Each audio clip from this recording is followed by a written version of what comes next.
Alam niyo ba guys, maraming nagsasabi na ang musical show na Glee ay isang sumpa.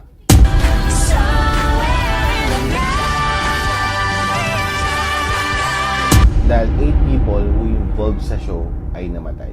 Including sa namatay yung 3 major cast ng show at 5 crew members. Sa mga di nakakalam at di pa nakapanood, Glee is the phenomenal musical show na ginawa sa US at pinalabas internationally. Now to another story that is breaking overnight. A star of the popular show Glee found dead in his hotel room in Vancouver. So, nagsimula yung tinatawag nilang curse nung namatay si Cory Monteith na gumanap na Finn Hudson sa show. Cory is a real-life partner of Lea Michele na isa sa major cast ng show. Noong July 13, 2013, natagpo ang patay si Cory sa kanyang apartment due to overdose. Hindi naman tinatago ni Cory Monteith na nalulung siya sa masamang bisyo. In fact, may mga ibang episodes sa shows na hindi siya kasama kasi at that time, he's undergoing to rehabilitation.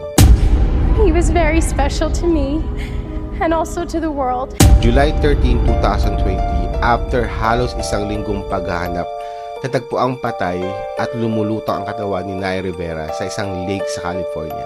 So ayon sa investigation ng mga police, Naya saved her son from drowning, pero since she already exhausted her energy at that time, she was not able to save herself. Medyo nakakapagtaka lang yung date ng incident, no? So imagine, July 13, 2013 natagpo ang patay sa apartment si Cory. 7 years after July 13, 2020, natagpo ang lumulutang ang katawan ni Naya Rivera.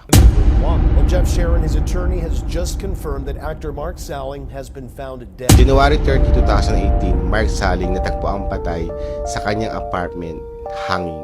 So bago mag-decide si Mark na i-end na kanyang buhay, he was scheduled for sentence sa kasong child pornography. He was arrested possessing 50,000 pornographic image and 600 videos na kadamihan ay mga minor. At bukod sa kanila, 5 crew members pa yung namatay, 2 na heart attack, 2 na suicide, at yung isa car accident.